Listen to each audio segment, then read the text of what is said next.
All right, well, thank you, everybody. I'm going to go fast, lots to cover, and hopefully you walk away a little smarter, a little more better informed than at the beginning. So, this is the book I'm working on, Live Long, Die Fast with Dignity.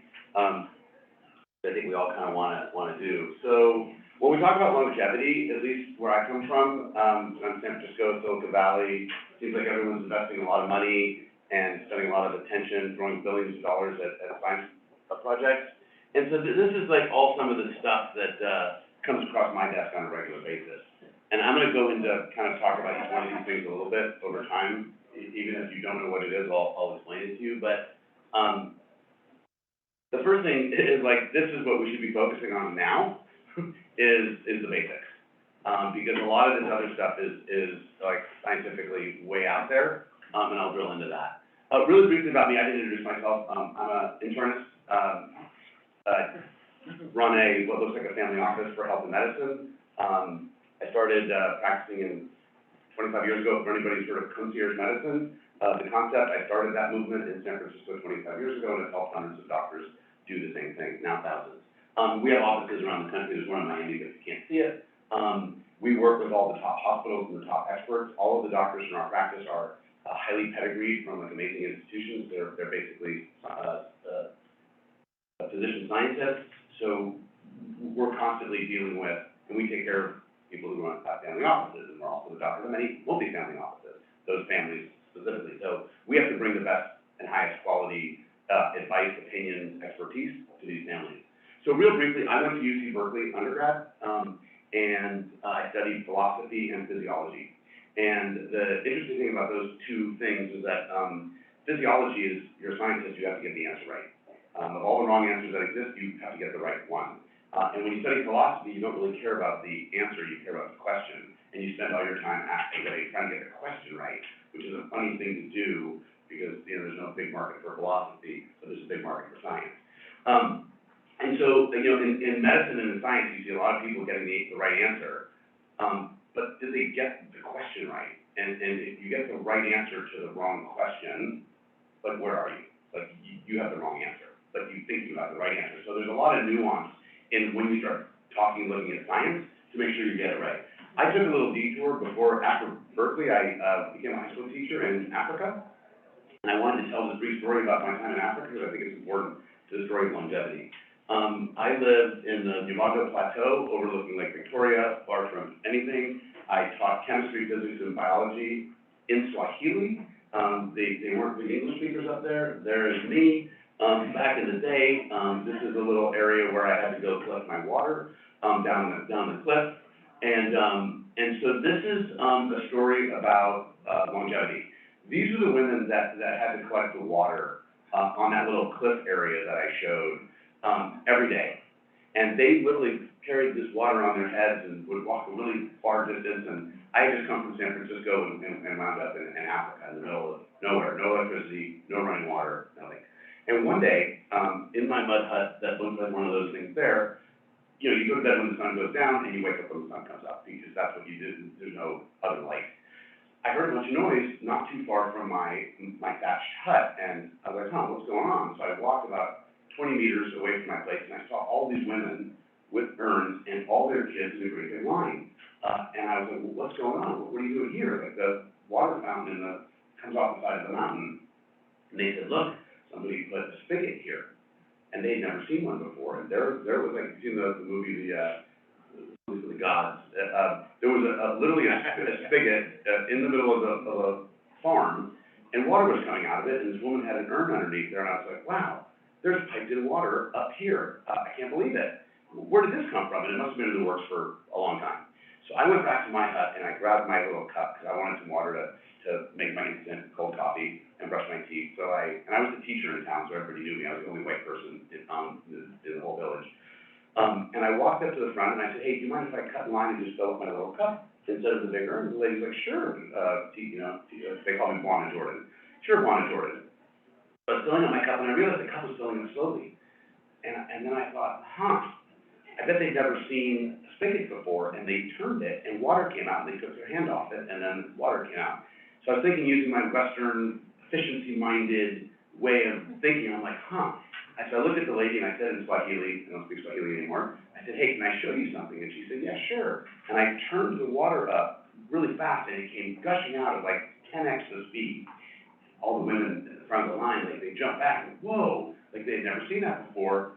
And I was feeling nice and proud. I had like shown them what this thing can really do. And the lady looked at me in the front of the line with her big eyes and it was dark and she put it right back to where it was. And she looked at me and she said, what's the rush? And I literally, it was one of those moments where I was like a life-changing moment to me because that water represents work for them. It's cleaning, it's cooking, it's dishes, it's laundry, and this was social hour for the ladies and the kids. And they got to spend hours hanging out. And otherwise, when they left that line, they were by themselves working. And so one of the single most important things about longevity is social interaction, social integration, and social connection. And so like they know that, and they knew that back then, and it was obvious to them. So I went to Africa thinking I was gonna teach them or I was gonna make a difference then. It made a much bigger impact and the difference on me is how I look at the world. So it also, you know, not everything that counts can be counted in this world of the quantified self, and not everything that that can be counted counts. So this is a framework with which I think it's important to look at things. So what do I want to talk about today? Now I'm going to speed it up. We're going to talk about longevity, why are we living longer, how do we define longevity, how do we assess science, what amount of risk are you willing to take, and again, think about portfolio management here, your health is an asset, and what is now and what is next. Okay, well, you can't see my slide because of those things there, but basically, the duration of your life, a lot of people think it's genetics, and some people say it's anywhere between 5 and 10% are based on your genetics. It's really your epigenetics, it's how you exist in the world, right? So it's a little bit genetics, a lot about the environment, and a lot about your lifestyle. And I think as far as this group and impact and saving the planet, like, we decrease our longevity if we don't make some impact. But people, there were 451,000 centenarians in 2019, I think. There's going to be 3,600,000. So we're living longer because of medical interventions, better medicines, better vaccines, public health. So a lot of the stuff that goes on in the background is why we're living longer. It's not because of these things that I'm going to talk about later that everybody thinks are making you live longer.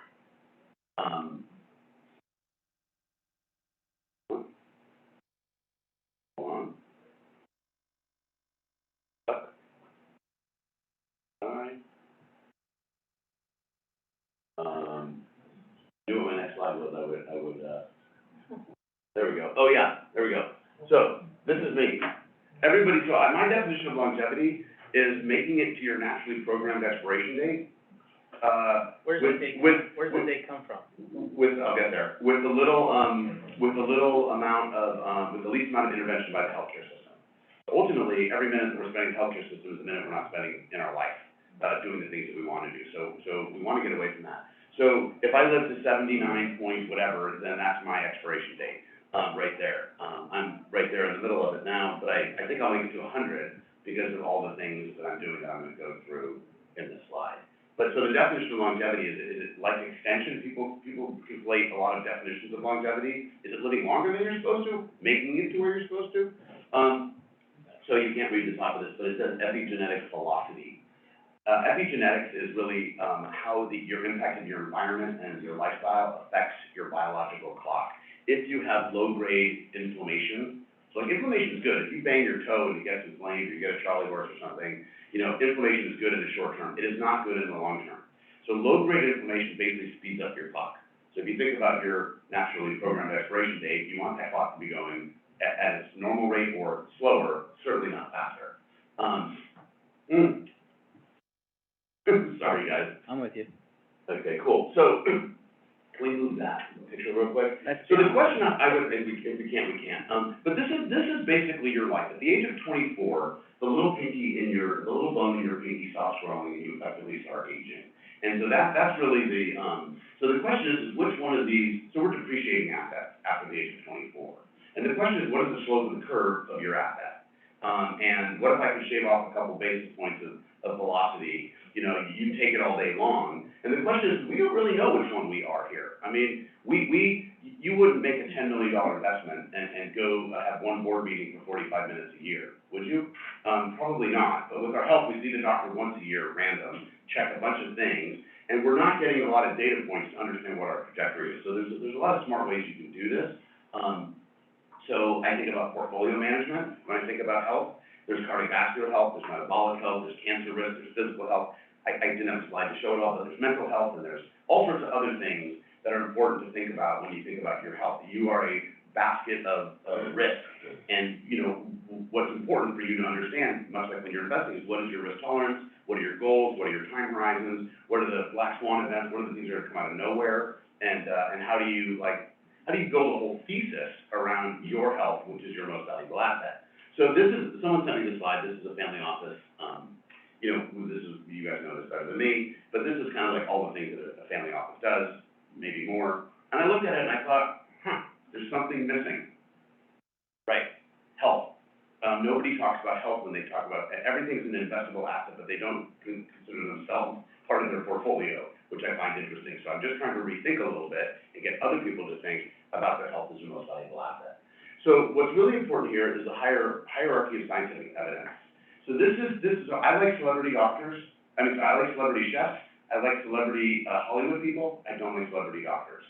Celebrity doctors will take something in the low end of this scientific evidence, talk about it on a podcast or on a TV show, and all of a sudden everyone's doing it, or everybody thinks it's real. So, there's case reports, opinion papers, and letters. Those are not, that falls in kind of science-y, but real science comes up in randomized controls trials and meta-analysis and systematic reviews. So this is where you have to, if you're not paying attention to what that person said at the cocktail party or what someone's doing, you're starting to take risk, okay? As this goes down, you're just taking risk. You're adding risk into your portfolio of what you're doing in your health. The other thing is pseudoscience. So again, back to science, what is it? How should you think about it? Science is really, it seeks falsification, it embraces criticism, it's reproducible. Pseudoscience is not. And so this is just another way to, when you hear something about longevity science, because it's a lot of stuff going on in there, I'll share these slides with anybody who wants them later, is, the people that are over here, they're telling you about all the benefits, they don't tell you the risks. Science will always tell you the risk. And a real good science does, but marketers don't ever tell you the risk, they just tell you the benefits. So it's really important as as people with a lot of money, and a lot of means, resources, I take care of a lot of them, I'm constantly being like, hey, I heard this thing, and I'm doing this, I'm like, whoa, let's go look at the science, let's go talk to the people, and let's see what's going on here. So this is not my patient, but I just stole this from the internet, but this was the guy who walked into my office, a guy like this, 38 years old, just had a major exit from his company, and he said, I want a private doctor. Great. He said, I haven't really been to a doctor in a long time. So I put my stethoscope on his chest, and I was like, has anyone ever told you you have a murmur? And he said, no. I said, okay, well, you have a murmur, it's pretty loud. We're gonna get an echocardiogram, which we did that day, and next week, he was getting open heart surgery. He had a mitral valve that was so badly incompetent that his entire heart was almost at the point like a rubber band, when you stretch it too far, it never stretches back. He had a cardiomyopathy that was literally at the point where the surgery, we all looked at it and said, he needs to have surgery right now.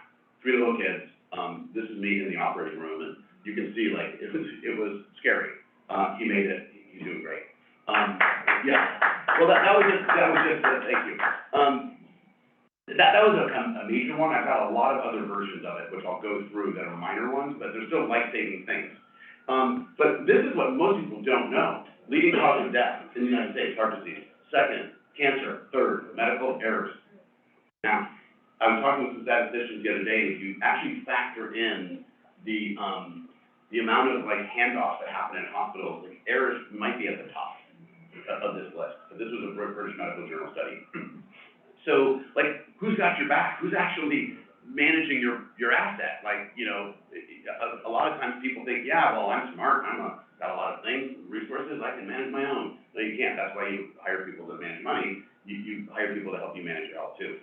So that's a real thing. This is a blood test that I started to use. This is part of the new wave of diagnostics. This is a proteomic test that measures a lot of things. but it measures, so right now when you go to your doctor, you get a blood test, a typical blood test, we check 4 proteins, creatinine, BUN, albumin, and something else, can't remember what they are. But there's 4, this measures 7,600, and it uses AI, it looks at pattern recognition, and they back tested it with, the UK Biobank, the Japanese Biobank, the Iceland Biobank, another one. And so basically, what do I use this test for? Well, I use it to help educate people what's going on inside their body for real. It's one thing to tell you, like, I feel great. I'm like, well, you feel great, but let me tell you what's going on. The most important thing here is the top line, okay? This will tell you with very high accuracy what your risk of a heart attack is going to be in 4 years. I think you want to know that. I think everybody wants to know that. And I had a guy who just made a ton of money, and his risk score was like 9%. He's 62. And I said, hey, when you have a heart attack in 4 years, don't ask me why or how it happened. You know, you're not taking your blood pressure seriously, as I'm trying to beat you over the head with it. You're not taking your weight seriously, and you're not taking your sleep apnea seriously. This guy, otherwise, if you saw him out, you'd think, you know, he doesn't look sick at all. But his risk of, so I said, let's shave 600 basis points off your heart attack risk. Do you want to do it? And he's a finance guy. He's like, hell yeah. I'm like, great. Well, now we're going to actually do the things that I've been saying you need to do. So nothing screws up a great story like you tell yourself in your head, like data. And this is data about you. So this is a test that we've been using on everybody now. And this is a person that had a 6%, you know, got down to 3%. So that's 300 basis points of risk. And if you can stay 3% for your whole life, that's great. But this is a really interesting one of the interesting new tests.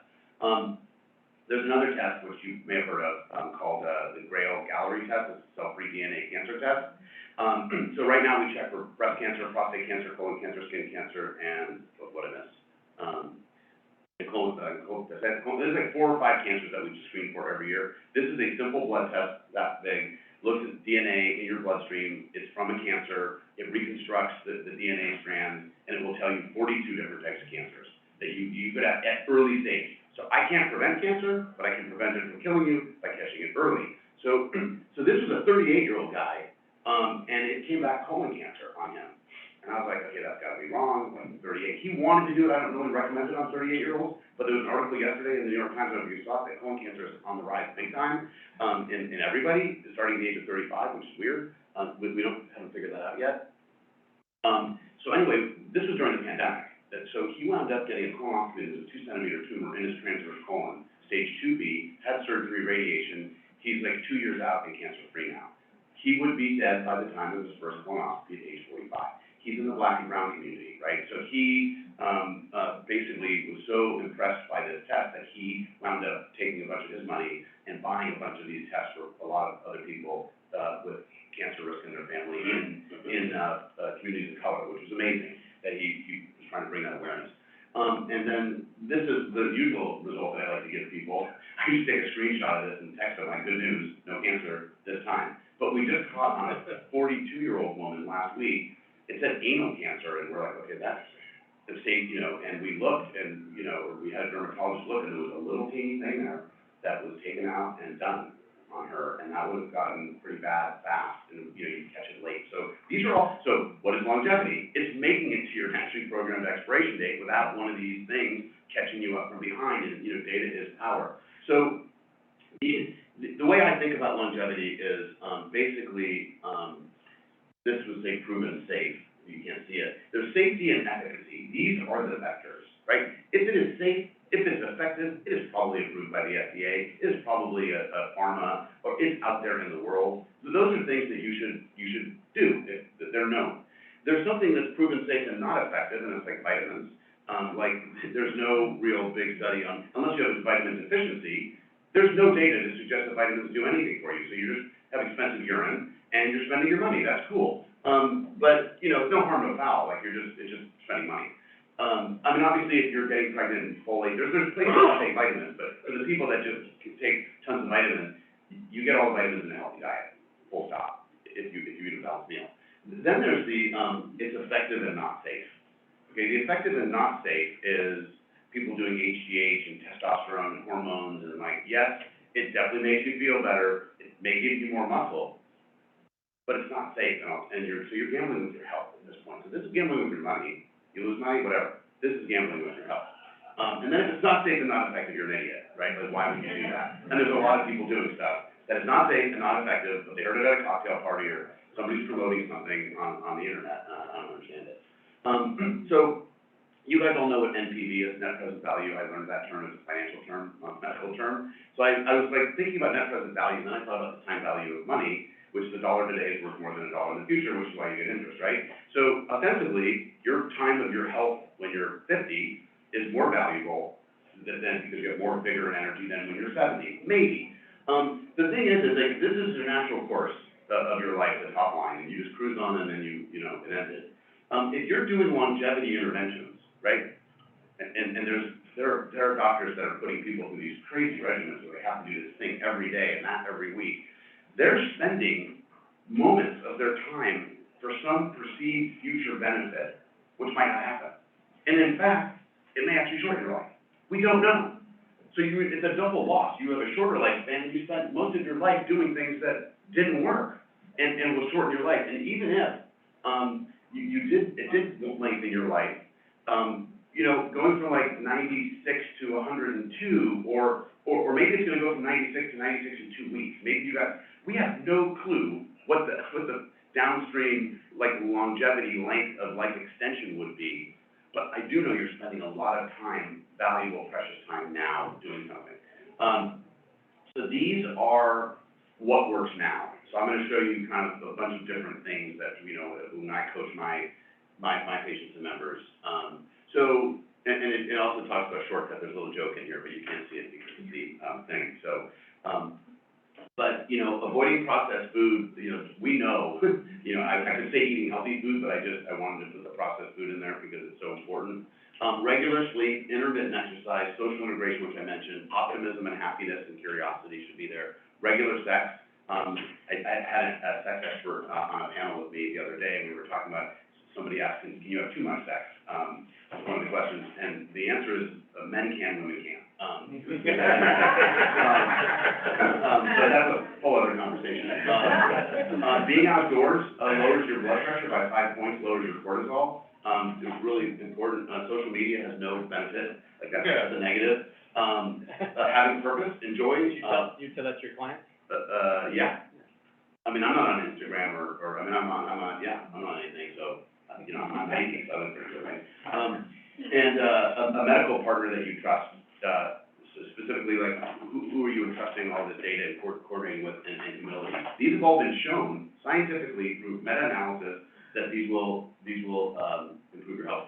The regular sleep thing, I'll just say that I wear one of these Oura rings. I don't know if anybody else wears one. They're sleep trackers. One of the things when I came back from Africa, I decided I was never going to wake up with an alarm clock again. I was always going to wake up naturally, if I could. And because I need 8 hours of sleep, what I would do is I would set an alarm clock to go to bed. So if I had a 4 o'clock flight the other day, I had to wake up at 4, I went to bed at 8. So you reverse engineer it, because while you're sleeping, humans are the only species on the planet that interrupts a critical, naturally occurring biological process. While you're sleeping, your cortisol level, the thing that causes low-grade inflammation, is going down all throughout the night. And when you wake up, it's the most stressful part of your day because the whole world just turned on. You get this huge spike of cortisol. So you want that spike to happen when your cortisol is at the lowest point, which is right before you naturally wake up. It's a little thing, but it's one of my hacks that I do. So what works now is in detection land, so there's genetics and pharmacogenomics. So we do genetic screening on everybody. We do pharmacogenomic screenings on everybody. It'll help figure out if you need to take a medicine, which one, which dose, so there's a whole science of precision medicine coming in here. Proteomics, that was the test I just showed you. It's a company called SomaLogic. There's a lot of at-home blood draw kits, and that you can DIY, do it yourself. That would be like me, getting an E-Trade account, I can do it, but it doesn't mean it's a smart move for me as an investor. There's some really cool eye tracking tests that are FDA approved out now. I'm working with one of these companies out of them. They can tell you your ability to pay attention and make good decisions. Super interesting by putting a VR headset on. They can tell you sleep deprivation, ADHD, concussion, degree of concussion, what kind of concussion, what you should do if you get a concussion, what protocol. So there's workplace testing, so if I had one here, everybody would just jump up and down on it, and it would tell you more vital information about your health, the guy that hurt himself in pickleball, if he had done this before he played pickleball, they would have told him, like, you're injury prone because you're off balance and this leg's shorter and you have to do these exercises to reload balance your actual physical structure. So there's a lot of really cool things you can do. The full body scans, which everybody asks me all the time, I don't recommend them after just because. If somebody says, I want to do one, I'll say, okay. To me, the future of like, so the question is, why are you doing a scan? Well, I want to see my body. Okay, well, that's a novelty. Or I want to catch disease. Okay. But the truth is the future is blood, breath, urine, and wearables. That's where you're going to find out about yourself. The scan is to go find the thing that you learned about from the blood, breath, urine, or wearable. So, and these take time, they cost money, and there's a lot of false positives in the full body scan. Sleep tracking, there's continuous glucose monitoring that you can wear. There's a microbiome analysis. There's a bunch of companies. This is a really hot space, really important space. It's about food and how your body processes it. And I'll mention that apple I showed you earlier. How many people here have eaten an apple today? Okay, one apple is 70 calories and constitutes 50% of the dietary fiber your microbiome needs in one day. So the question is are you guys getting enough fiber? Well, if you're not sure, like, and if you eat really healthy, then you do. But if you ate the food out here, like, I don't know, maybe, I mean, some of the fruit. So the thing is, if you eat an apple, you're guaranteed to put 50% of that fiber in your body. And so if you have a sweet tooth and like candy, like I do, not candy, but sweets, like I have apples everywhere in my office, in my house. Whenever I eat it, I just eat one apple, and then I'm a lot less hungry because they fill you up and they give you less. So they're very, I mean, I'm not part of the apple lobby, and I don't know where the apple day, the Dr. Way thing came from, the apple lobby, but they work, and they're easy to store. There's a bunch of biological clocks out there that everyone's hearing about. There was recently a study of the 15 biological clocks. Biological clock is, what is your biological age, not your chronological age? So I did one when I'm 55, and it said I was 53. Okay. Biologically, I'm younger than my body is. I did another one and it said you're 55. If you do enough of these things, they're all over the map. So the science really isn't there. They're interesting, they're more of a fascinating thing. The cancer detection stuff is really getting good. It's only getting better. I'm really excited about that. And then there are, if you do have cancer, there's AI tools that can tell you what are the best combination. It's like a ChatGPT for oncology, personalized oncology. There's some really cool companies in that space. Okay, so what works? So this is kind of the payoff slide a little bit here, which is what works now from an intervention standpoint for longevity. And let me just say, because metformin is on here, if you're diabetic and you take metformin, you will live longer. People have said, well, the mechanism must mean that you'll live longer if you don't have diabetes. There is no data for that, zero. So it's a bunch of podcasters and a bunch of people that want to be famous by saying provocative things. They may be right, but they may be wrong. There's a big trial going on right now called the TAME trial. We'll have the answer in 5 years. So why don't you just wait 5 years before you potentially harm yourself? Because these all drugs are, have potential harm. Statins, some people say you should put it in the water. I have high cholesterol, I have LDL.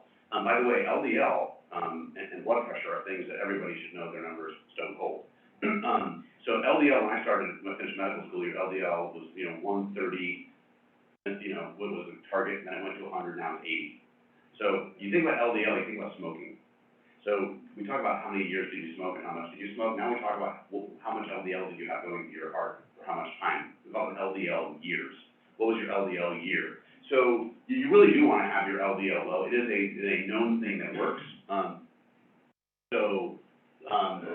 But only if you have high LDL. There are some people promoting taking statins for everybody, and what you should do and I didn't mention on the other slide, everybody over the age of 50, or anybody probably over the age of 45 that has a family history of heart disease should get a CAT scan to look at their heart, to see if there's calcification. You can do my protein test also. Pretty soon, the scans aren't going to be needed because the protein test will be more accurate.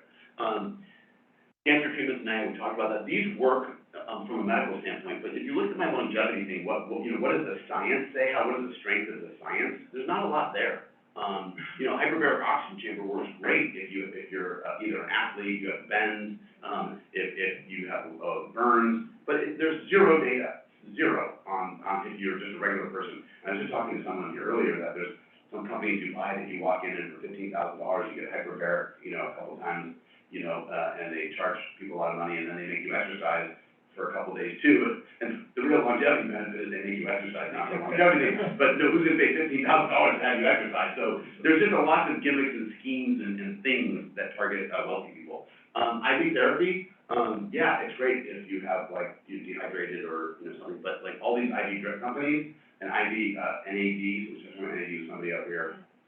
We had a patient in Miami, who came in with like a 44-year-old with what looked like a stroke. Could barely talk, face was kind of like off to the side. We were like, oh, we gotta go to the ER.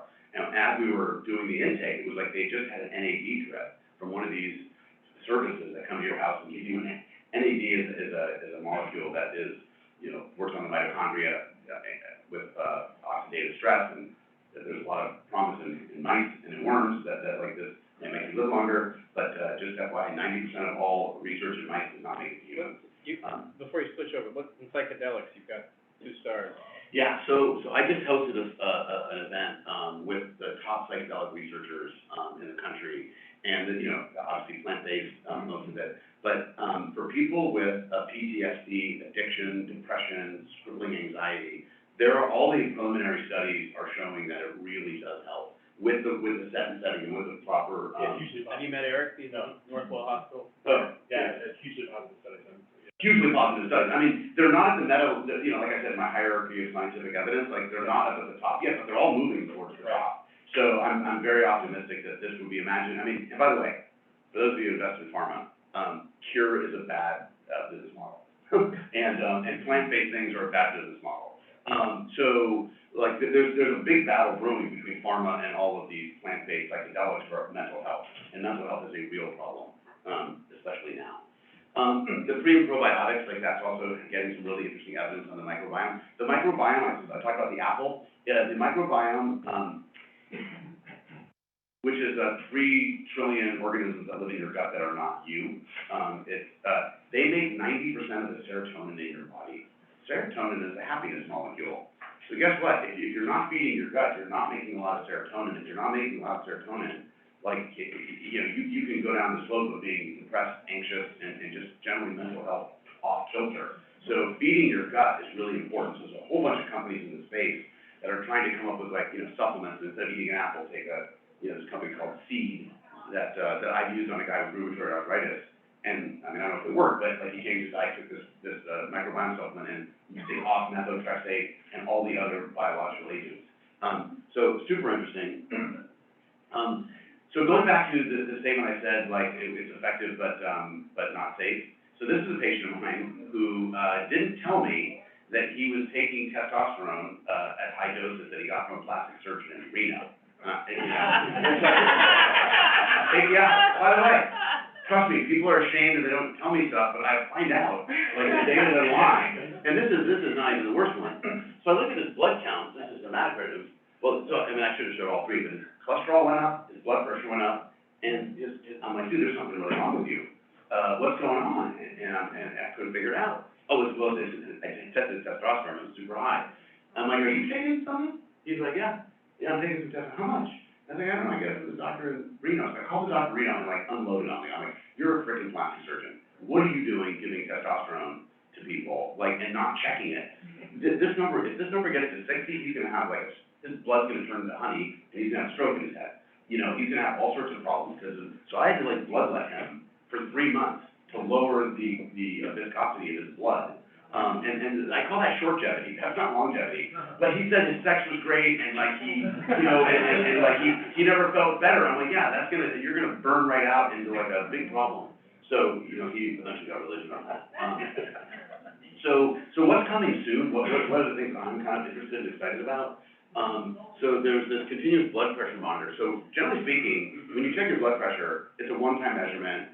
You have to check it, the VA did a big study that you have to check it 17 times in the course of a month at different times of the day, average amount, that's your blood pressure. This company out of Switzerland, Actia, I just met with them the other day, they measure a 24-hour monitor on your wrist. And so that's coming, they're going to license it to every major thing. So if you have an Apple Watch or a Look or whatever else, you'll be able to measure that. Number 1 cause of dementia, untreated high blood pressure. So you should all know your blood pressure is. And if you don't, you're a ticking time bomb. and dementia is on the rise. So this is like a super easy intervention that anybody should and could do. This thing, breath biopsy, I actually started to advise this company here out of Cambridge, 20 years in the making. They can measure 70,000 volatile organic compounds in your breath, use AI, and tell you the health of your liver, your colon, your gallbladder, your pancreas, and they're just getting started. So pretty soon you will be able to breathe into something and it will tell you a lot about yourself because of the way that the compounds in your breath, which are basically your blood, the volatile ones. So it's a super fascinating company. Some of these companies, so by the way, just before I run the list, is, I run this practice and I see a lot of deals, and I'm not a deal guy. But I do know where lots of money is, and I know where lots of good scientists are. So I kind of like this little due diligence engine where I do product market fit diligence stuff. So a lot of these companies are all raising money, and so I try to help them raise money from really good qualified investors that want to make a difference, impact, health impact. So there's some really cool stuff coming out, low dose ultrasound for anxiety and depression. Coming out of Silicon Valley, like the science study at University of Arizona, in the study of consciousness. AI is really going to change everything. I had read everything because it's really going to affect all facets of medicine. There's robots now that can perform cataract surgery. Like they can do to 10x more of them in a day. Being piloted at UCLA right now. It's fascinating. That would really democratize a lot of surgery for a lot of people everywhere. If you didn't need all the the resources to do it when you can have a robot do it. CRISPR gene editing, that's right at the beginning. I'm kind of thrilled and scared of that at the same time. But it'll be good for rare diseases in kids and stuff because it'll give them a whole normal life. But then there are people that are trying to do it for other reasons, which are of dubious moral value. Immunotherapy is coming, a lot of RNA stuff, a lot of antibody stuff, for lots of diseases. My job is to prevent you from getting any diseases in the first place. These are all the things that are how do you detect and how do you treat. And like I mentioned, there's a bunch of mixed reality stuff coming out, and VR and AR for pain management, physical therapy, and all sorts of, and mental health bits for that. Stem cells, limited applications. If you talk to Len Zahn, who's the head of the International Stem Cell Association and the head of the Harvard Stem Cell Research Institute, he's like the top guy. He'll say, yeah, there's really nothing that's good for right now. So when you hear about go to Bermuda and get stem cells for cancer and for $100,000, there's a lot of people making a lot of money off people trying to do their last moonshot for health and whatever, but it doesn't work, not yet. And then there's organoids, which are taking a personalized organ of yourself. So this is what I do.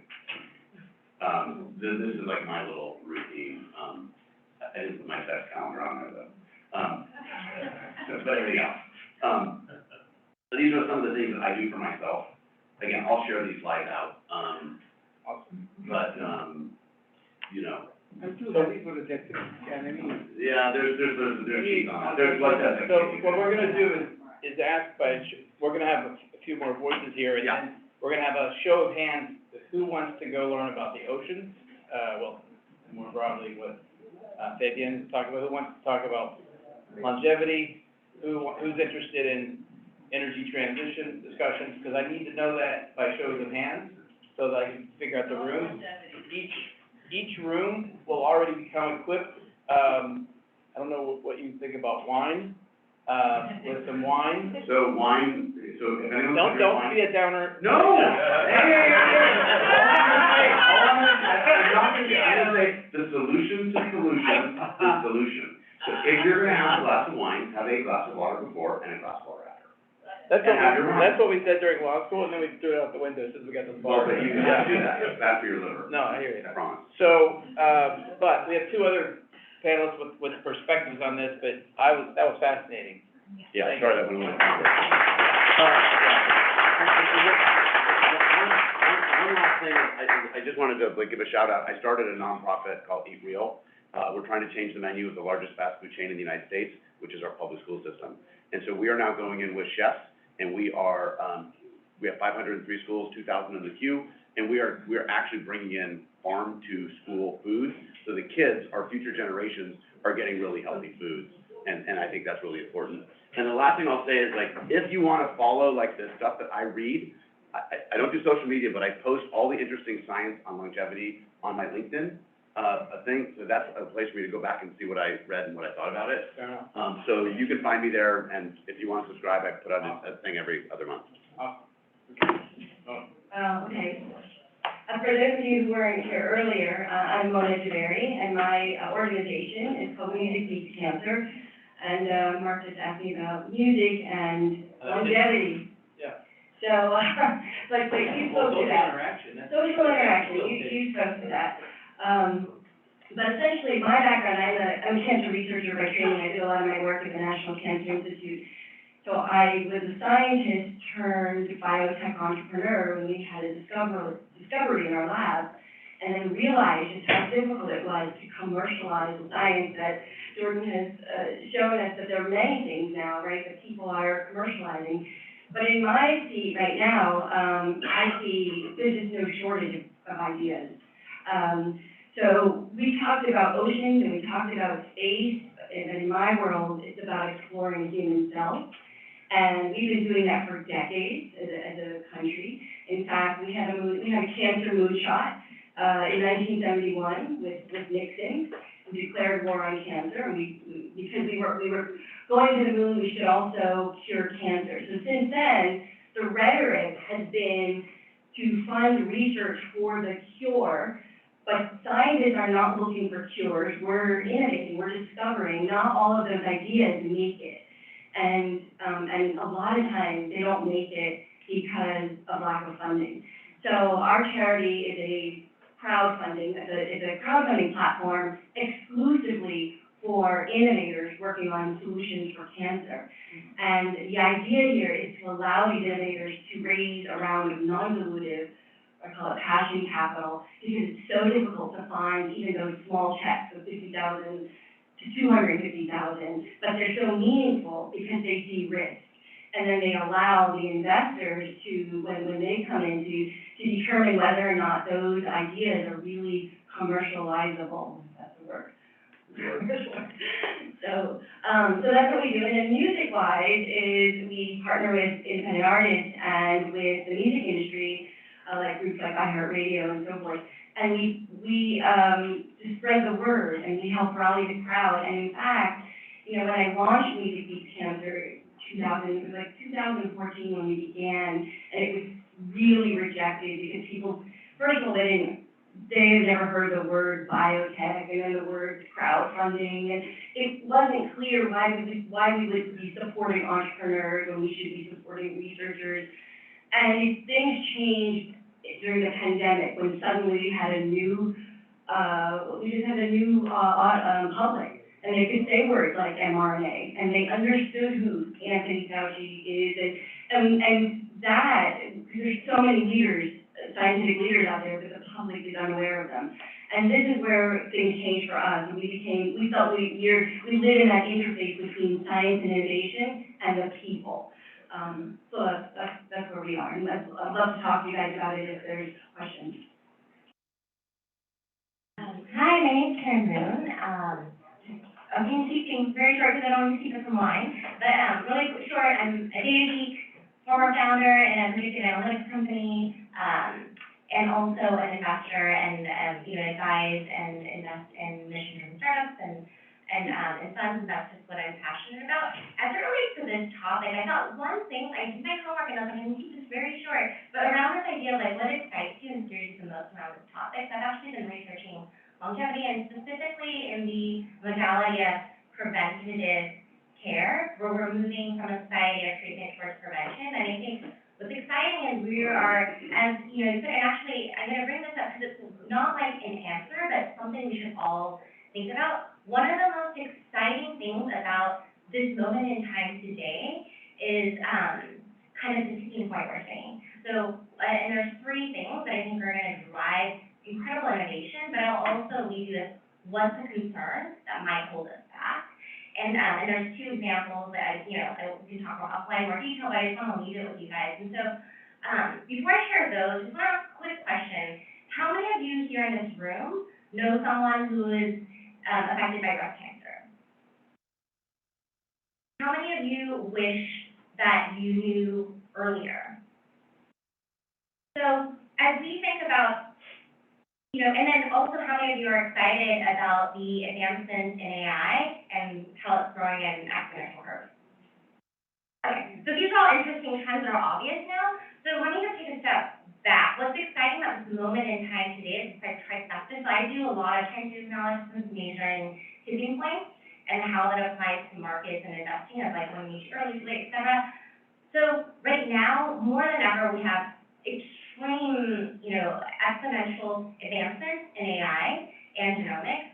Secondly, exponentially growing amount of data with the wearables, everything we're seeing, and this mind shift change of preventative care. And so there's so much new innovation happening that's super exciting. The reason I asked about breast cancer is like, you know, in my last startup, we actually did, the challenge with a lot of this stuff is in the training data for the models, and in healthcare, it's really hard to, one, collect the data, two, train the data, and so I have a lot of experience in the nitty-gritty of machine learning from a natural language process, but also vision. And computer vision, one area that just seems so obvious, and, you know, there's so much opportunity in radiology, right? Because you can detect things at scale. But I'll give you an example of, there's really cool companies doing stuff, actually full body scan, really cool mammogram company, you know, I'll share as a case study. But, you know, this one company has the largest data set of mammograms, figured out a way to do the collection right, created a predictive model, and, you know, they went through all the hard things to get it done right. Now they're in FDA approval. Now the interesting thing is, you know, once you have that, that's great, and you can apply this model, and of course we should have regulation. The challenge is the FDA doesn't approve continuous learning models. So it's almost like you have to keep going back again. And so my question to the group is like, there's so many advancements, we're slowed down in some ways, and we should have some regulatory measures, but like how do we then think about continuous learning models where actually as you ingest more data, it can get better? You know, so it's just a conundrum, not telling you the answers, but it's an interesting thing. And so as I look at like, okay, a lot of funds don't, you know, some do FDA approval, some don't, so I'm trying to understand that better for what my work is doing in this diligence process. But it's just interesting to think about how we think about data collection, privacy, and how it relates to actually progressing care forward and treatment. You know what that is? I don't know, that's why I'm like, I'm putting it out there. That's a great question for your roundtable. Yeah, exactly. And I'll just say that. Also advisor in the longevity part, I wanted to Oh, introduce you, to hear more about that later, awesome company. No, I think that what you're touching on is super interesting and important regarding privacy and data and all that stuff. And I was so frustrated and concerned about it about 3 years ago that there was an AI conference in London where I basically rewrote the Hippocratic Oath in modern times, and I factored in all of the new technologies and what oath should we take now that we have this information, and most importantly is like, why should only doctors take the oath? Why shouldn't AI companies take the oath? Why shouldn't hospitals take the oath? Why shouldn't everybody who makes $1 in healthcare take the oath? Which was kind of the bigger idea, because right now it's just like only the doctors take the oath to do no harm, but the system, which does the most harm, doesn't have to take that oath. And insurance companies. Right. In this area, I actually think, you know, my friends and family offices and everyone in this area are actually the earliest adopters of these types of things, and also kind of have, you know, influence to actually shift a lot of this stuff. I'll just build a little bit. So what worries me the most, talk about longevity and the lifespan, but I'm worried about the health span. I want to live long, but I don't want to live poorly and live in a way that isn't fun. Eat real food. That is my worry. But, you know, what excites me from my end is, as a scientist, is just the explosion of all the new ideas. You talked about CRISPR. I just saw Jennifer Doudna, one of the Nobel laureates for that. We talk about immunotherapies. I just was in a meeting, and Carl June was there. I don't know if you know him, but he's like the doctor of what we call CAR T. There's been miraculous remissions around immune cells that have been re-engineered and put back into patients, and suddenly their cancers are gone. I mean, so this is so exciting from a person like me. When I was growing up in the lab, we used to work with RNA, and nobody knew the word, and it was hard to work with, and now it's in people. So this is what's beyond the moon. So, Yeah, I'm unfortunately, I'm ADHD, unfortunately, and I'm excited about every single topic. And I'm gonna keep it going.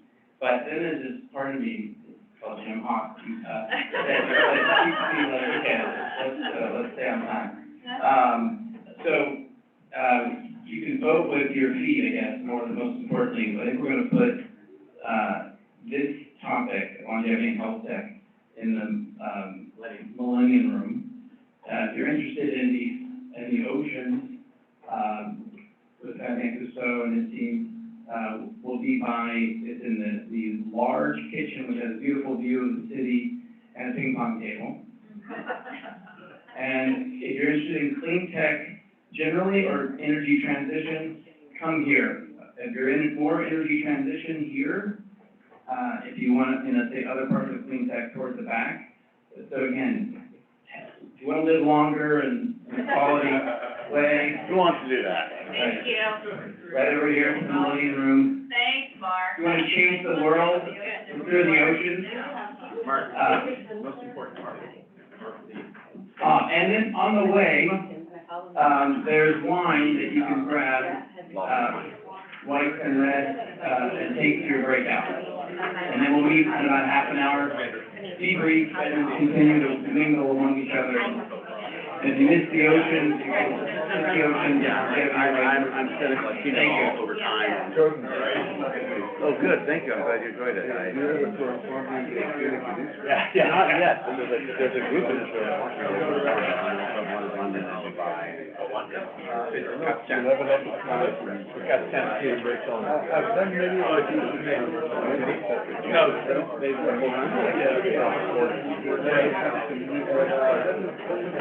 I know, I've been to this. Catch up. No, there was a big investor. Yeah.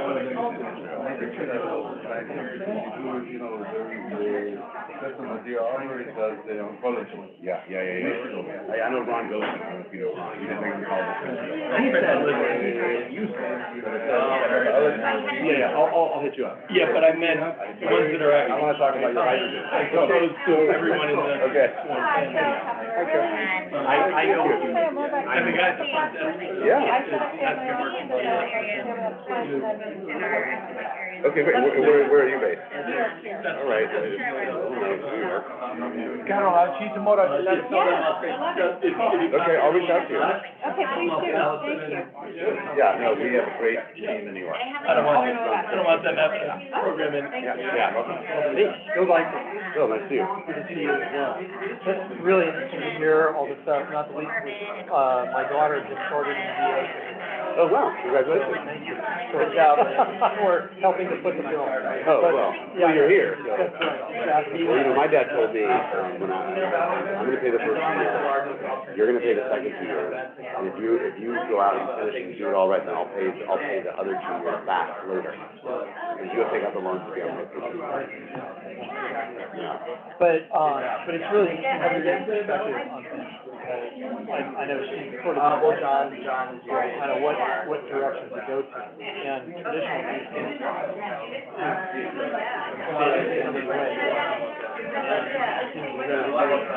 so I assume you do a private practice. Yeah, we have a private practice. I invented a whole new way. Yeah. Okay. So, yeah, it's private medical, you can have her go check it out. All right. Privatemedical.org. Yeah, that would be good. And I just moved from, I was senior investment officer at a couple of family offices. Oh. And now I'm in a private credit firm, actually, that I was doing diligence on. It's a blended cannabis company. So, I was. Yeah, I take care of a lot of guys who would do it. Thank you. You're welcome. Good, how you doing, sir? Pleasure. Nice to see you. Great presentation. Great combination of personality and knowledge and data. No, it was great. Okay. That's all. Yeah. We have a customer whose background.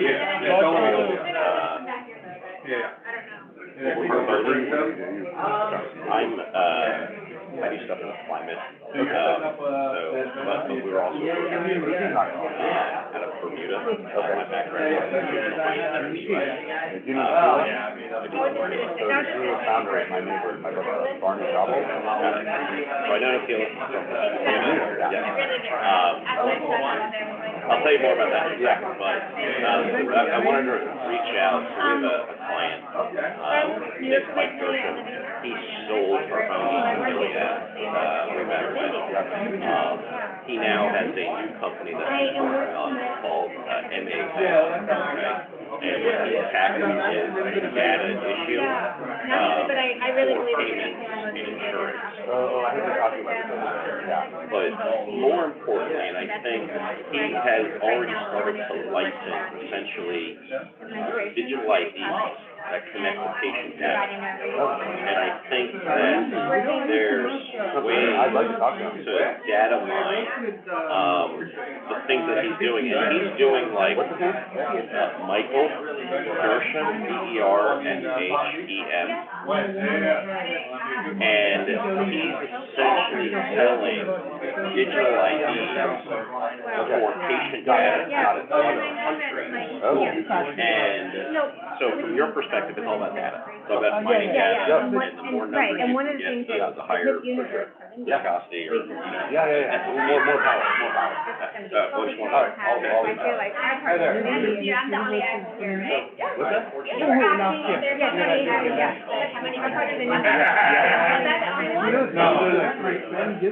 You would have every day? Yeah, everything to me, what? That's why she looks like it. How do you find it? Look at me. Well, you don't look like her. Yeah. That's my grandfather moved that. Yeah. You rather look like her, right? I'd rather look like you. I just wear this year and on my 40-year-old birthday. I hope it's a lot. And I really just never get around it. I'm telling you, people don't know the apple. I tried to do 2 apples. Or an apple with like, just because then I know that I got what I needed. I like an apple as well. That's my favorite. Okay, so, the only thing that has more fiber than is raspberry.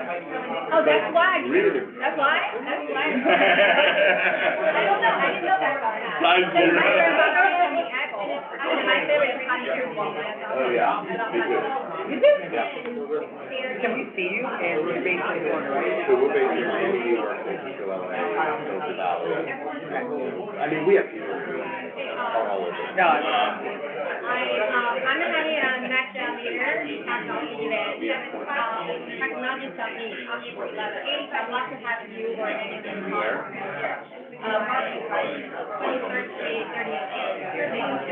April 11th. April 11th, the whole day. You know, I think my sister's turning 50 and I'm going to Tuesday. April. Maybe it's a Wednesday. I can double check about Carter.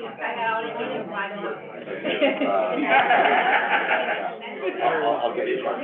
Yeah, it's gonna be like family offices. It's usually like $1 Okay, yeah. exactly, like NextGen. Yeah. Amazing. And also like my friends. I'm joining a NextGen. You're running what? Okay, good. Are you part of NextGen? What? Are you part of NextGen? You are one of that. You are one of your own, right? No, I have my own platform. We have one. With that innovation, Oh, wow. And I'm just gonna be there, so because I'm sure they love to have you. How like how Okay, cool. You know, you have your phone? That's what I said. I was like very down there. I was like, what's up? You know Valve? Your phone has Valve. Well,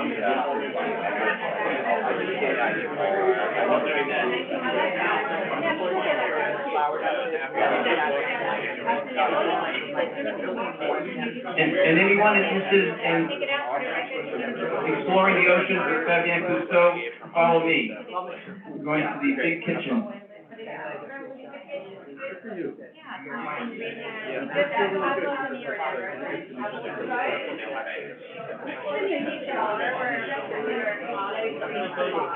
Yeah. Yeah. So that's more, that's what it is. I have like the agenda is yeah, I got it last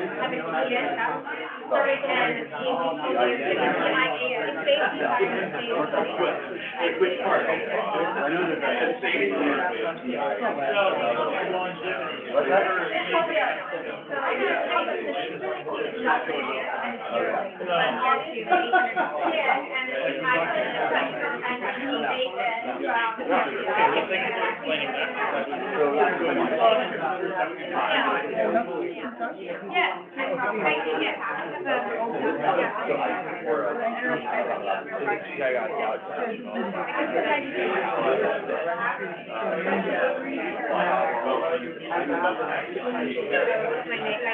that?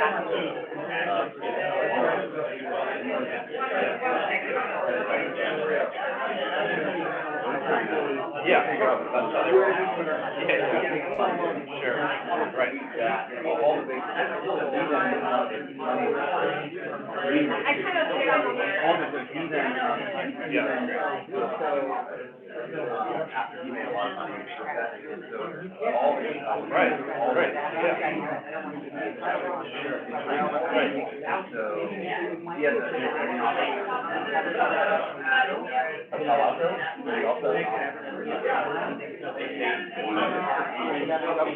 He invited me.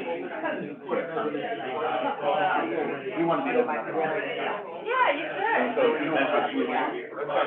Jude Wang. I have your, you've been on, Elon Musk. 5 years ago, Jude Wang, he wanted to, so he was building a company, he wanted, so I went to all around China to go, how do I take my methodology?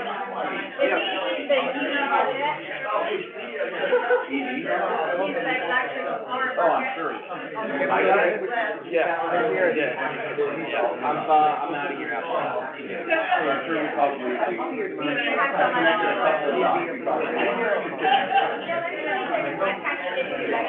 Yeah, let me talk to you about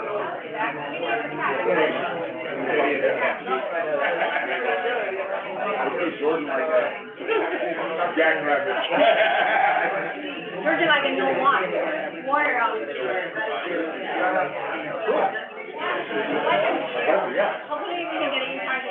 I'm sure we have some ready. Yeah. And are you sitting around here a little bit? I'm a little bit. Yeah. Thank you, doctor. Good to see you. I'm in Miami, New York, whatever. I took a picture of your name. I'll find you on my phone. Find me on LinkedIn, yeah. So if we have, if 361 does work with Battlefin, see with Battlefin, it's a whole Battlefin. I describe it as like a whole data nerd. I'm a data nerd. I know. Metrics. So if we can end up making the full connection, pretty much starting there, I don't know what the details are right now, the 361 and Battlefin. Oh, yeah. You're an university on the internet. Oh, I can talk to people like Simon about bringing it back to I think it could be an interesting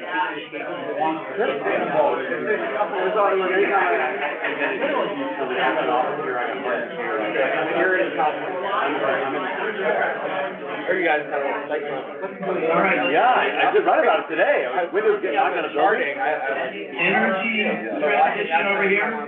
We're gonna get started. I'm gonna get back to one. Yeah. Call you, but. Oh, you're starting there? Are you? I think energy's over here. Oh, no, you missed the other part. All right, energy right here. We wanna do other clean tech over here. But all roads lead to energy. Good. I'm okay. I didn't use it last morning. Good, good. We also did, we were having much wine. Right over here.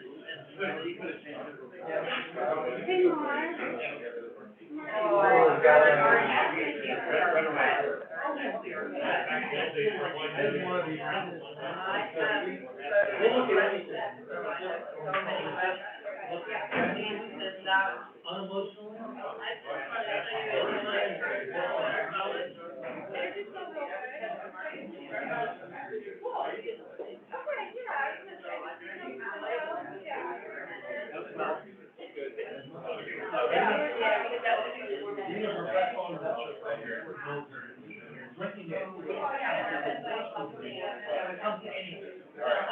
say that. Well, take a couple. So this is other clean tech? All right, just put leader list. We gotta drop the one-on-one conversation for a moment, and let's get going. Yes, I'm gonna give the microphone to, are you guys energy or other clean tech? We may wanna merge these two groups, I'm gonna let Fiona go. Okay. Well, you wanna merge, so he wants us to merge. One big table, well, we're not gonna table, we're gonna shift off and stand. So I'm gonna do, we have one mic, so I'm gonna play a game, so that everybody has to jump up. And we have one mic, and this is gonna be like the quickest thing, 30 seconds, your name, not your company, got it? Name, and what are you innovating in 30 seconds? In clean tech, did you have enough? Okay, ready? Go. Name. Innovation in clean tech, it's all clean energy or clean gas, so. Anyway, my name is Deepinder Grewal. The only way I'm involved in energy at the moment is not clean, but looking for clean energy. Woo, good one. Yeah. Michael Binion, Zero Emission Energy Hubs and Energy Transmission. I'm Ann Kennedy, I'm an investor in women-led tech companies, and I am very enthusiastic about any kind of clean energy. Hi, my name is Carolina. I invest in, as a venture capital, I invest in innovation in the clean tech sector. Hi, I'm Andy Fish. We look at technology innovation at all times, but energy being the universal input factor in the economy and the necessity of transition being an absolute is a risky.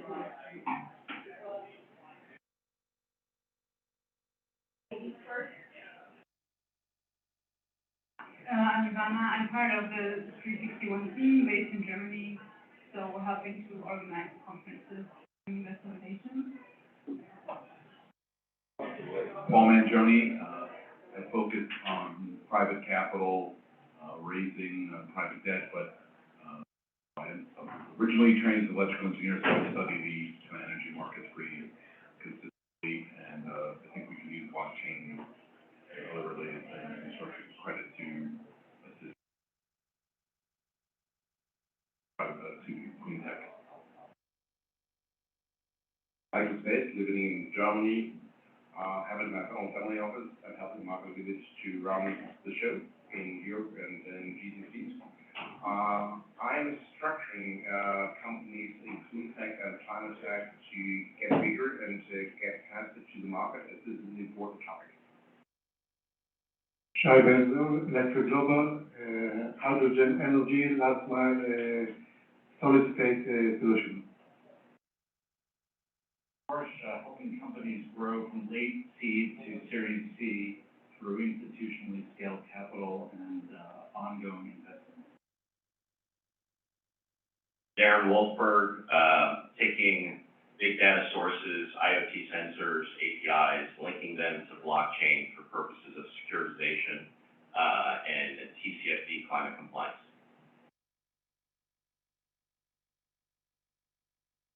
Hi, Bo Humpert, Electric Global.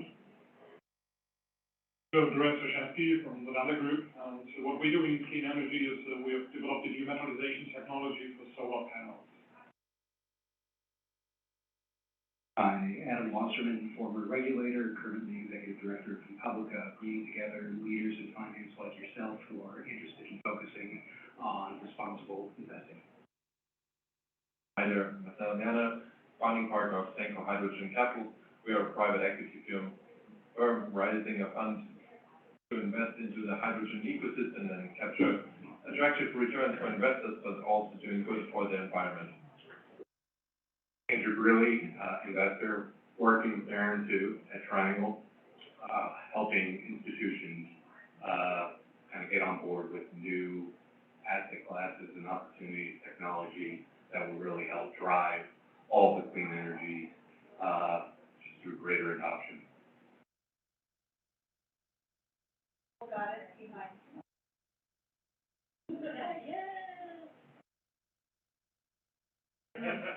I don't exist and I'm invisible. I'm Andrea. I currently, the CFO of the HealthTech company, also the venture investor and venture partner to, VU, venture partners and, our lender. And as well as on the board of a, small nonprofit, foundation. Great to meet you all.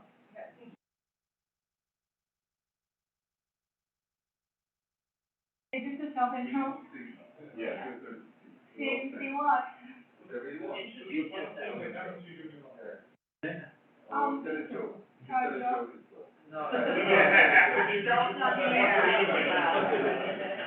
Just your name and who you are. I just walked in, actually, because it's beautiful. Name. Well, Tim, my name is Tim, I'm from China, Shenzhen, and I got to know Mark in 2019. I've been an old friend of the 361 network, really appreciate what he has done. So I have a small seed funding for healthcare in Beijing, and also I have a business in pharmaceutical space covering Asia and Middle East for clinical trials. John, you may want to be on the other one. Yeah. Come with me. Hey, I have to convert all her factories to clean energy. Where'd you take the clients? You got one. Okay, let's just think about it. So we've got a whole wall that's sort of hydrogen. We've got this, who's doing infrastructure? Anybody else? Okay.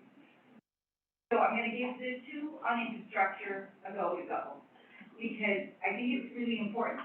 And then on the side of the finance side of it, who's financing infrastructure? And how deep you go?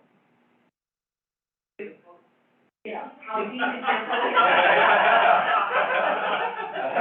So that, I wanna just, like, that's a really quick one there, because, you know, some people say to me, well, you know, how deep do I go? Well, I go into the ocean and I'm looking at sounds and sonics and changing, you know, retrofitting every single freighter, 286,000 freighters that are the biggest pollutants of 4.6% of the gas and fuels that are being used and carbon are in shipping. By 2030, just this is why I'm asking about infrastructure, just to balance it, 2030 we will be 9 to 10% if we don't change it. So there's the joke. I didn't think it was sexy, nor did it fit my portfolio, but the opportunity, somebody has to attack it, and it's lots of pirates out there. So let's hear what you're doing.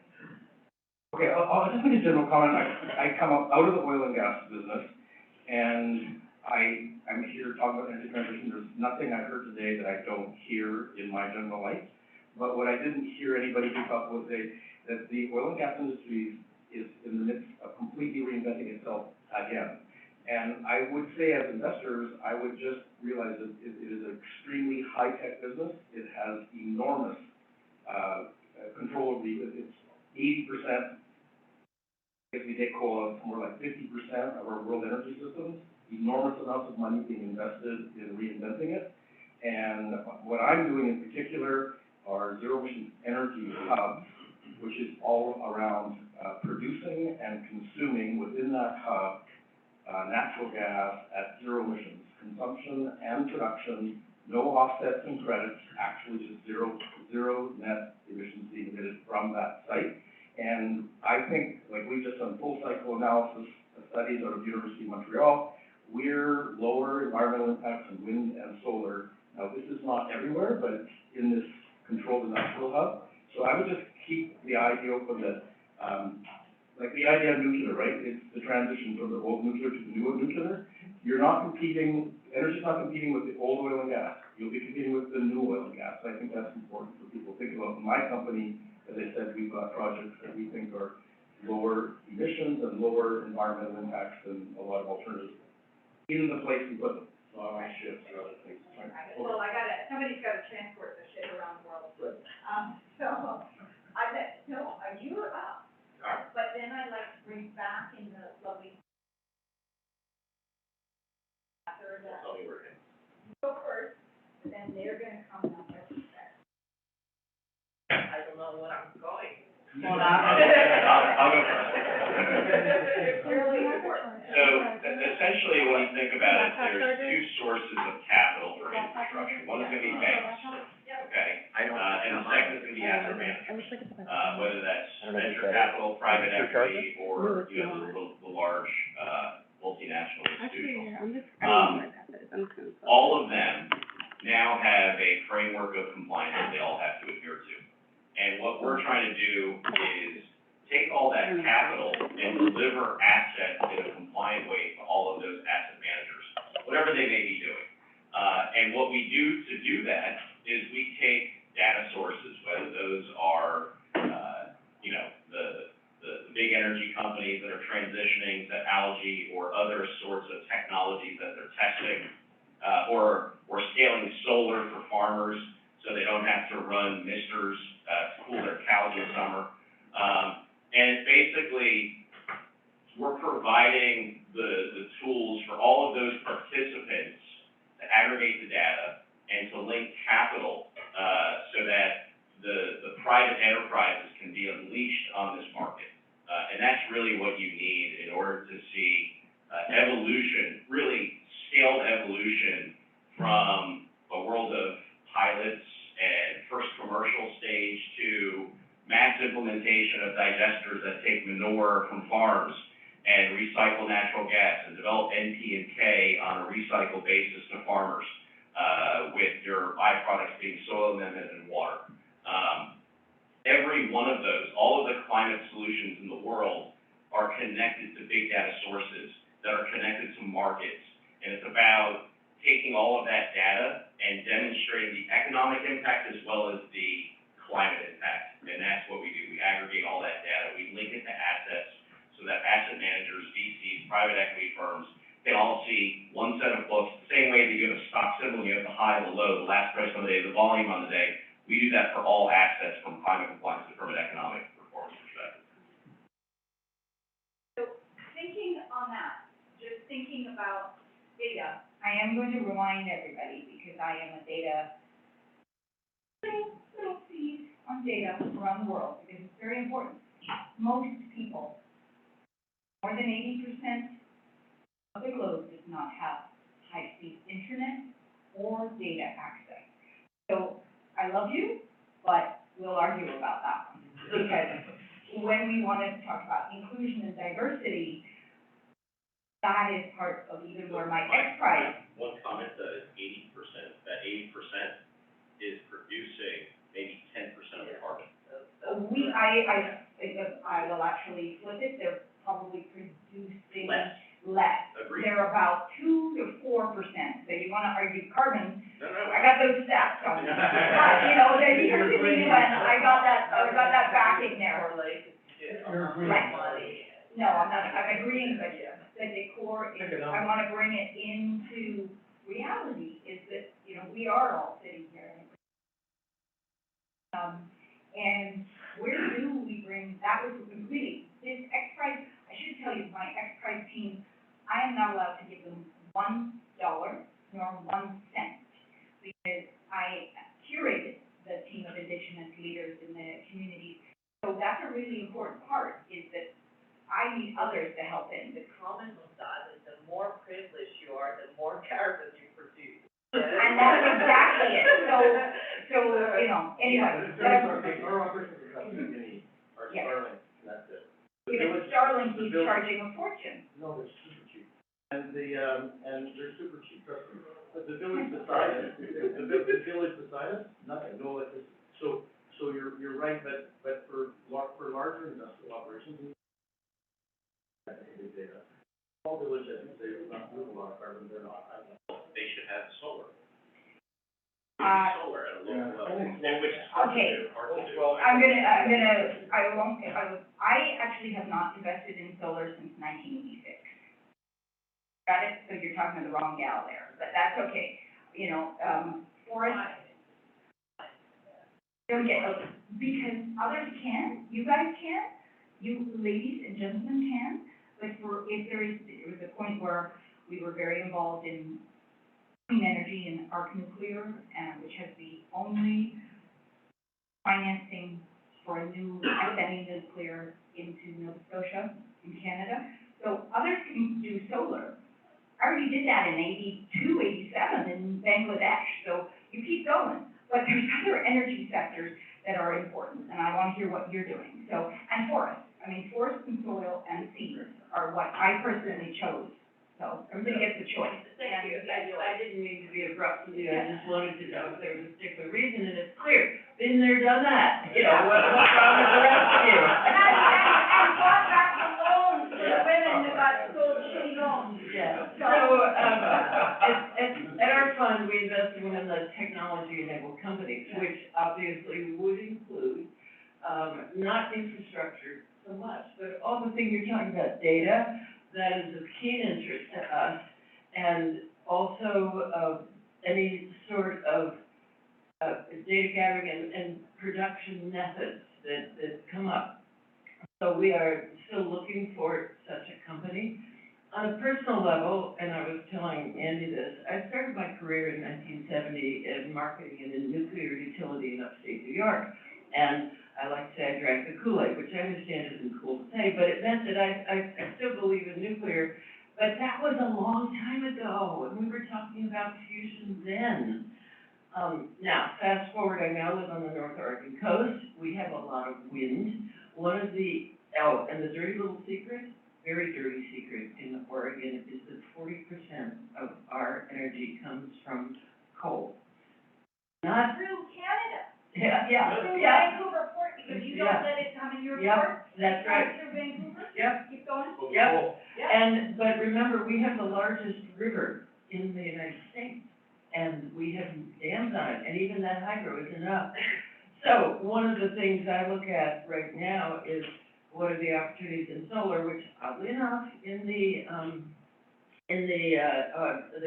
Pacific Northwest, it's cloudy, but solar works just fine.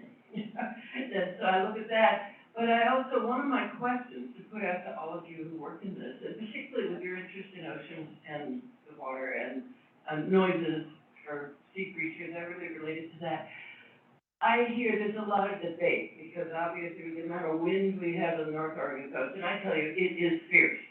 And there's a lot of debate about putting wind farms up there, because the fishermen say it will disturb the fish, and I don't know the answer to that. So I'm really here to learn more than anything right now. I don't wanna talk, but I know some of the answers to that. SonicSea.org, have a look at that, documentary by, Noah, but, another disclosure there, I am partnered with several of the technologists that are scientists from the military that are very much related to that, they've retired from that, but it is a big question, because when you talk about the North Sea, being up in Bergen and spending time up there, you know, the question is North Pole instigating for the ocean to pull up some of what we need for the new batteries?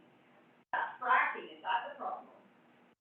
Some great friends of mine who have a wind turbine combination with wind and wave, is that gonna be one of the solutions? That's the question, because that's why I wanted to open the debate. Who's ready to actually invest in the right technology? And part of that is that research to share it together. So thank you. Okay, so we're going at it from a totally different angle.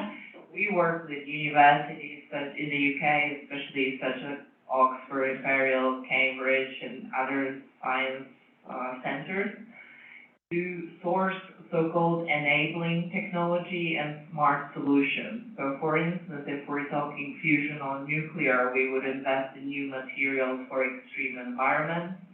We would invest in biofuels that can replace new diesel. So solutions that are enabling technology, not infrastructure, but have the potential to scale globally, and for instance, replace diesel or replace whatever battery material we're using at the moment. I know you've invested in graphene, so we're looking, but we're looking at those technologies. The other aspect is industry 5.0, not even 4.0, 5.0, where we look at smart technologies and the interaction, human-machine interaction, and sensors, automation, algorithms. So for instance, for batteries, it's not enough to develop the material, but then you want to be a mass battery management system that will be smart and will increase its efficiency, reduce the maintenance requirements. For instance, because we work at the cross-section of energy and space, if we're looking at mission control software, or if we're looking at extreme or far away environments, they will need high efficiency and low maintenance to operate as long as possible. So this is I can go forever, but this is our focus. So not necessarily industrial, like infrastructure, but industrial enabling solutions, and I think this is the future. I often joke that we're selling to the gold miners, we're selling this one. Thank you so much. Thank you. I was gonna move it over, there's a question, and then we're going to. Come on, Brian. From Mark right now. No, you're coming here, Brian, you're part of this panel. Now you're part of the energy panel. Come on, join the energy. So I think just one thing to throw out there for people who are looking for interesting ideas. Government has a ton of them, so just a couple of places to take a look at. At the Department of Energy, like I was talking about before, you have 3 divisions, one which is focused on early academic stages, one OSET, which is focused on developmental projects, and one, the Office of Loan Programs, which is focused on more mature projects. And if you go to their various websites, there are different RFPs that they're putting out, requests for proposals, for different types of initiatives that they are looking to fund. And then outside of the Department of Energy, if you're interested in diesel and transportation, 2 areas to take a look at there are DOT as well as the EPA, which are focusing quite a bit on how to reduce the reliance on diesel. And again, you can go to their sites and they'll have different projects that you can take a look at as well. So again, it's not necessarily you're going to put in the RFP and get funded for X, Y, and Z, but if you're looking for a place to see everything that's going on, you can take a look at it there. And the last thing I'll throw out, and then head it back to you, is there's a law firm that they're my pro bono counsel, but it's called Wilson Sonsini, and they have a database freely accessible of all of the major energy projects that are going on that the government is funding. So if you Google Wilson Sonsini and energy projects, it'll give you a running list of about 70 or 80 things that are currently happening. Just a quick question, are they making it startup friendly, or do they make you jump to 5 million? 5 million. To get that verified? Yes, that's a major problem. And you need to hire someone who's an expert at those things. Yeah, you have to be like, government, you need a government PhD. Sorry, I was gonna say opposite, you have to be able to golf with them. I mean, I can golf. I'm kind of new to the space, and thanks. Personally, I've been interested in environmental sustainability for a long time. Converted my home here to geothermal heating system, and close to zero, but LEED certified home now and all that stuff. So it's been a passion of mine for a long time, but as an investment, it's startling to me how immature it is in terms of information, in terms of access. Now, you said that you did a lot of work, and you migrated from one area to the next deep dive, which is incredible. It's incredible that you spent that time, you could do that deep dive. You asked me, how deep do you go? and I'm not gonna follow up on that, so I'm gonna leave that there. But that shouldn't be the question. It should be easier. It should be, the data should be feeding into things that people who invest are used to, and look and feel like they're used to it. So when they go in to do their analysis, it's not a lifelong kind of endeavor. It's something that they could relate to, they could value, with the idea of impact as well. So not just profit and loss, but I do want to have an impact, and I want to know impact, and I want to know P&L, and I want to be able to do that in a way that feels familiar to me and I don't have to hire a whole new kind of team, I don't have to convert my whole approach. So I don't think it's like a failing to say that, you know, maybe you don't have time to go as deep as you need to go, I would think in some cases, but it is somewhat of a flaw, and it's a challenge. And you mean short today, you mean like how is this affecting the environmental? Yeah. And then how do you measure? I mean, there should be like a rating, agent, like a bond rating or something like, it should be a lot more transparent. Well, I'll be happy to do that with Mark on another time. Yeah. I have one for that. Okay, can I just do, just one? Yes. One moment. One moment, thank you. We have extra guests in the room, so I'm going to just welcome you, and we're gonna give name and sort of where you are driven towards climate. You walked into an energy meeting, so on climate, so there you go. Where do you sit on that? And let's do it. Broadly. Yes.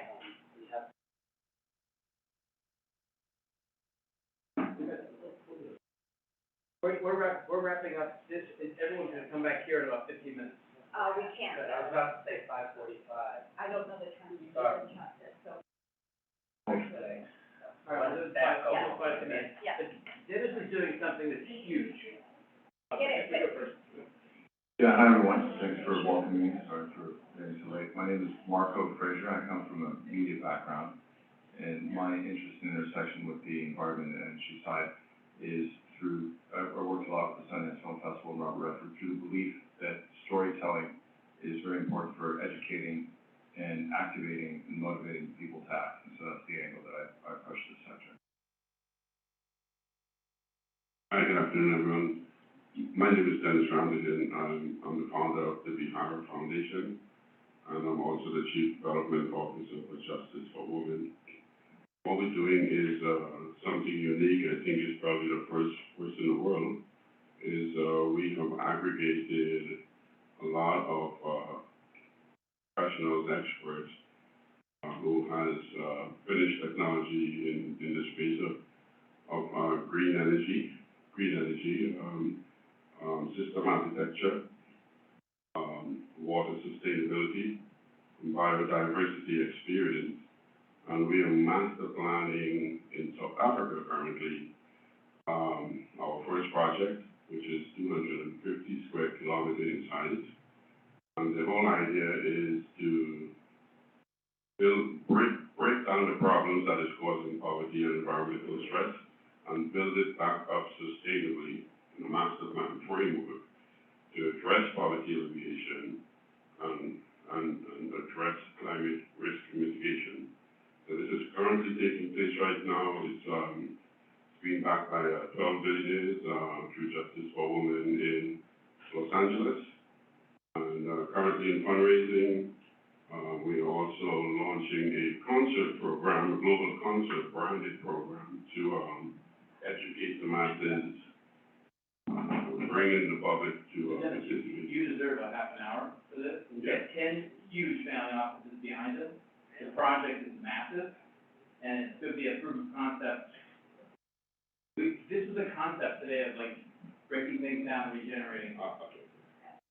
I wanted to just make sure, everybody who comes in, we're gonna wrap up in a minute, but I wanted to make sure. Hello, everybody. I'm Marjorie. I'm with BDO. I thank you guys all for coming. I kind of came to this last minute, so thank you all for being so welcoming. It was very informative and a great day. Hang on, what do you need? I'm gonna bring people back in to wrap up.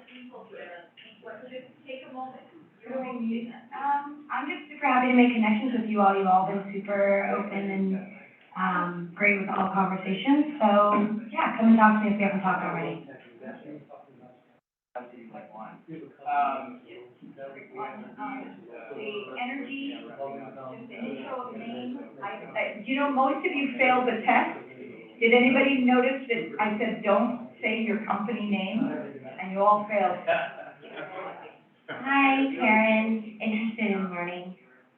Learning, that's the best deal. I'm Julie Lamb. I am not allowed to say what the company is, but we're all here with the company. And I'm happy to speak in my big girl voice. My name is Julie Canyu. So, that seems to be my middle name, and I actually, I would wish all of you great connections, lifelong friendships, good business partnerships, and that we can all leave the world a better place. And I want to, we have all these folks, and somebody who just graduated from school, that's, Hi, I'm the C1 firm, so, I work with Mark, Michael, Ivana, Jim, Inessa. You might have heard of all of these. yeah, but we're thanking them all through you right now, because what your hard work has brought so much. Thank you very much. Yeah, you got that. I'm working on a research project and, it's the only crew that I think makes sense, where my very big passion is around the culinarity of profit and purpose, and so if people have case studies, and I actually think family offices have been on the forefront of investing in the areas that people thought were concessionary, and so if you have a case study, so let you know, include it in my next. Yes, Tonic 100 and Tonic 200 reports, because they're a group of us, including my family, there's 27 of us we have in that, the report is public, so that anybody who's reading and looking at numbers, it is Tonic, TONIIC.com, not .org. And there you will see an SDG mapped absolute portfolio that goes in the depth of some of those family offices of where we invest. You can also see that the second thing that I wanted to come back to energy and motivation on energy, and shift of energy is education and education of girls. And of course, it's on water and soil testing. So I really want you to think about how you can use energy, even if you're investing at that level up here and in climate technology change. Who's, again, when I say the depth, that's the question. Where, how far do you go? So when I talked about the XPRI, really we're doing this DNA, eDNA, soil sequencing, trying to make it open source so that everybody can have access to that essential knowledge, where it's being contaminated, what down the river, where the mercury is coming through Brazil by the low farmers that are doing, whether it be Bayer that's put it in, whether it's the mercury that's coming in from the mining, whether it's the greed of the timber, the lumber, not just timber, but lumber and the seed industry, the soybean, all the way through. So that's when I ask of the depth, because we can only do so much when we talk up here on climate change. What is happening through the river? So with that, I wanted to take the last second to thank Mark and for curating all this, because we've got to bring it in. No, it is yours. We're finishing up. Yeah, you gotta go. We're bringing the longevity HealthTech groups back in. They're gonna talk about the takeaways, they're gonna be oceanic group, takeaways, and then this group. What's their takeaways? All right, there they are. Who's gonna give the takeaways from the HealthTech longevity group? Doctor. The doctor? Good doctor. Good doctor? All right. Come on in. All right. Well, the good doctor, Dr. Jen, we're gonna come up and give your takeaways from. Oh, we have takeaways? He says we have takeaways?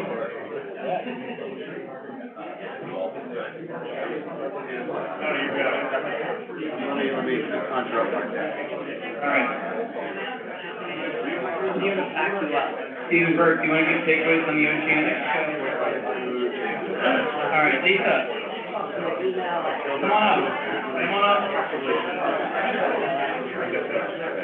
So the good thing about it is we're getting kicked out, that's the way I live. I'll say to you, Ted, why don't you do the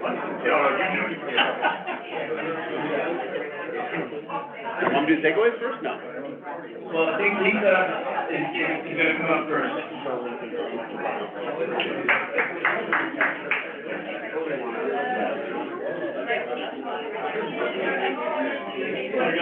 All right, here we go. All right, okay. All right. Hello. Hello, everyone. I am Lisa Maricino. I'm the CEO of Produce Vision Group. I work with David Gusteau, and hope you guys enjoyed his talk and learned a little bit about the ocean. One little fact he didn't tell you, by the way, he started scuba diving when he was 4. So I wouldn't suggest that for any one of your children, but you should get them in the water by the age of 11 or 12.